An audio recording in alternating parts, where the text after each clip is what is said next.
1,00,000 మంది శివభక్తులతో కలిసి మహారుద్రాక్ష పూజలో పాల్గొనండి. వెంటనే కాల్ చేసి మీ పేరును నమోదు చేసుకోండి. నమస్తే, welcome back to Suman TV. Present మనతో పాటు ఉన్నారు family counsellor, motivational speaker Rajani Rama గారు. నమస్తే మ్యామ్. నమస్తే నవీన.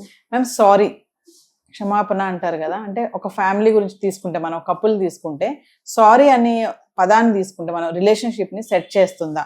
చాలా మంది సారీని ఒక ఈగోగా చూస్తారు. సారీ అంటే ఒక అహంకారం అంటారు. నేనేం సారీ చెప్పాలంటే చాలా వీడియోలో మనం మాట్లాడుకున్నాం, ఈ సందర్భం వచ్చింది అని ప్రతి వీడియోలో కూడా.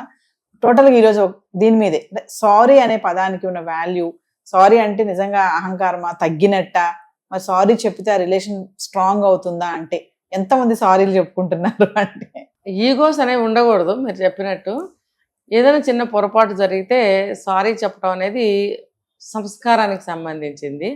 తర్వాత ఎప్పుడు వన్ వే కూడా ఉండకూడదు. ఇప్పుడు నేనే పదే పదే నాకు సంస్కారం ఉంది, నా వల్ల పొరపాటు అయింది, లేకపోతే గ్లాస్ కింద పడిపోయింది, దానికి కూడా సారీ. ఇంక ప్రతిదానికి సారీ అలవాటైంది అనుకో, అవతల వాళ్ళు అడ్వాంటేజ్ తీసుకుంటారు.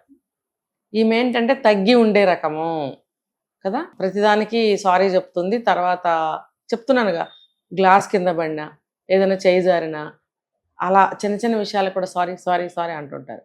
అప్పుడు మన వ్యక్తిత్వాన్ని ఎదుటి వాళ్ళు అంచనా కడతారు. అది అంత అవకాశం మనం ఎందుకు ఇవ్వాలి? నిజంగా మనం చేసిన తప్పు పొరపాటు వల్ల ఎదుటి వాళ్ళకి, అదే భార్యాభర్తల మధ్య, ఆ భర్తకి నిజంగా చాలా కష్టం, నష్టం, మనసుకి బాధ, ఒక అవమానం ఇలాంటివి జరిగితే ఖచ్చితంగా మనం సారీ చెప్పాల్సిందే. ప్రతి చిన్నదానికి అవసరం లేదు. అతను కూడా అలాగే ఉండాలి. భార్య చేసినప్పుడు భార్యే సారీ చెప్పాలి కాదు, అతను చేయడా? మనిషి కాదా? తన వల్ల కూడా ఏదైనా పొరపాట్లు జరిగినప్పుడు తను కూడా చెప్పాలి.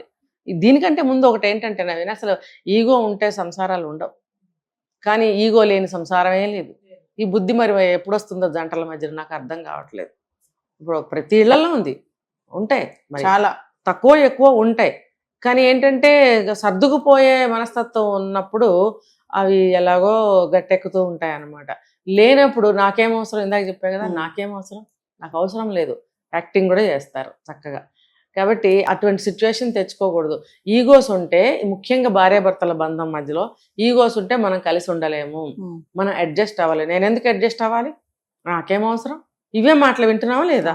ప్రతి దానికి నాకేం అవసరం, నాకేం అవసరం. మరి పెళ్ళి ఎందుకు అవసరం కదా? పెళ్ళి ఎందుకు అవసరం? మరి పెళ్లి చేసుకున్న తర్వాత చిన్న చిన్న పొరపాట్లు ఏమైనా వచ్చినప్పుడు సారీ చెప్పుకోవాలి, నాకేం అవసరం కాదు, అడ్జస్ట్ అవ్వాలి, అడ్జస్ట్ అవ్వాలి.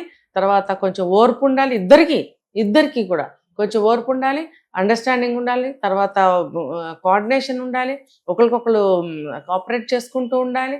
ఇవన్నీ లేవనుకో, దాని అర్థం ఏంటి? ఈగో. ఆ ఒక్క ఈగో వల్ల ఇవన్నీ ఉండవు. ఇవన్నీ ఉంటే ఈగో ఉండదు. ఇప్పుడు మీరు చెప్పారు కదా మేడం, ఇవన్నీ కూడా మామూలుగా చూసుకుంటే చదువుకోలేని వాళ్ళు, ఎక్కడో పల్లెటూరులో ఉండే వాళ్ళు వాళ్ళ మధ్యలో జరుగుతున్నాయి ఇలాంటివి అనుకుంటాం. కానీ ఈ మధ్య కాలంలో ఎడ్యుకేటెడ్ ఫెలోస్ కూడా ఇలాంటి పనులు చేస్తున్నారు. బాగా చదువుకున్న వాళ్ళు కూడా, ఐటీ సాఫ్ట్వేర్ ఉద్యోగాలు చేసే వాళ్ళకు కూడా, వాళ్ళకే ఎక్కువ ఉంటాయేమో ఇవి. అసలు మీరు అన్నట్టుగా ఈగో, ఈ సారీ అనే పదం ఏదైతే ఉందో, అంటే నేను సారీ చెప్తే నేను తగ్గినట్టు, నేను ఎందుకు తగ్గాలి, నేను సారీ చెప్పేసాను, తనకంటే ముందు నేను సారీ చెప్తే నేను తగ్గిపోయాను అన్న ఫీలింగ్ తో కూడా కొంతమంది చెప్తా ఉంటారు, ఫీల్ అయ్యి కూడా చెప్తా ఉంటారు. సారీ అనుకున్నటువంటి ఆ పదానికి అర్థం తెలియదు, కానీ ఏదో సరేలే చెప్పకపోతే ఇప్పుడు ఇది నడవదేమో అన్నట్టుగా కూడా సారీ చెప్పేస్తారు. అంటే సారీ చెప్పే దాంట్లో విధానాలు చాలా ఉన్నాయి. తప్పేంటి? ఇప్పుడు సారీ చెప్తే అవతల వాళ్ళు వెంటనే తగ్గిపోతారు కదా, లేకపోతే బాధపడకు, ఇంకోసారి జరగదులే అని కూడా అనొచ్చు. అవును, సారీ అంటే మన కిరీటం గబుక్కుని కింద పడిపోతుందేమో కదా, అందుకని ఈసారి జరగదులే, బాధపడకు అంటే సారీ కంటే పెద్ద పదం ఇది కదా. మీకు సారీ అంత నామోషిగా అంటే ఇలా అనొచ్చు, తప్పులేదు. ఇంకోసారి జరగదులే, ఏమనుకోకలే, బాధపడకలే అంటే కూడా చాలా బాగుంటుంది, అనండి, తప్పులేదు. ఇంకా చెప్పాలంటే భార్యాభర్తల మధ్యన సిగ్గేం ఉంది, దగ్గరకు తీసుకుని బాధపడకు అనొచ్చు, లేకపోతే దగ్గరకు తీసుకుని సారీ అనొచ్చు. మీకు ఏది ఈగోని కొద్దిగా పక్కన పెట్టి, పక్కన కాదు మొత్తం పోకుండా ఉండే విధంగా కొంచెం ఉంటది.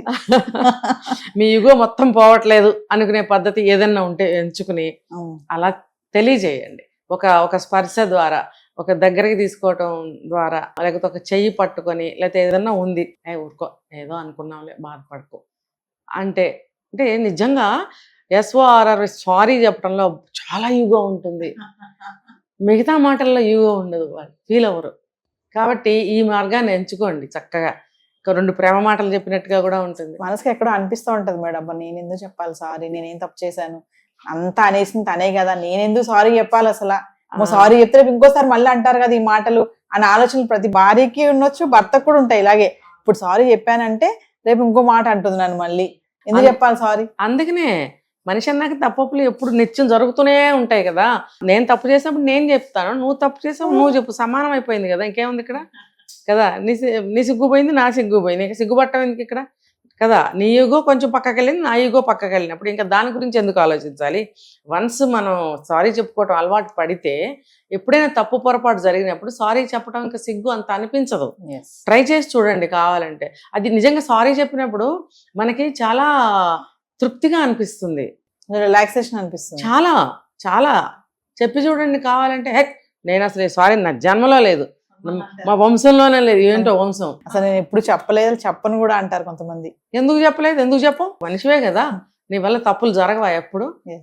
పోనీ ఏదైనా ఎగ్జామ్ పోయింది, అప్పుడైనా తల్లిదండ్రులకి సారీ చెప్తావు కదా, ఎందుకంటే వాళ్ళ ఆశలకి కొంచెం ఇది జల్లినట్టు అవుతుంది కదా, నీళ్లు జల్లినట్టు. అప్పుడు వాళ్ళని బాధ పెట్టాం కదా, అప్పుడైనా నాన్న సారీ మళ్ళీ బాగా చదువుతాను అని అనుంటావా, అక్కడ కూడా అనలేదా కదా. ఇలాంటి సందర్భాలే భార్య దగ్గర కూడా వస్తాయి. అక్కడ ఎగ్జామ్ అయింది, ఇక్కడ ఇంకోటి అవుతుంది, తప్పేంటి, ఏమీ లేదు. ఆ సారీ చెప్పడం వల్ల నీ మనసు ఎంతో తేలిక అవుతుంది, ఎంతో తృప్తి అనిపిస్తుంది, నీకు నువ్వే ఎంతో హైట్లో ఉన్నట్టు కనిపిస్తావు. ఎందుకనంటే నేను తప్పు చేశాను కాబట్టి సారీ చెప్పాను, ఇంకా అది క్లియర్ అయిపోయింది, ఇప్పుడు నేను తప్పు చేయని వాడినే అనే భావానికి లోన్ అవుతాం. కావాలంటే ట్రై చేసి చూడండి, అమ్మాయిలైనా అబ్బాయిలైనా. Thank you.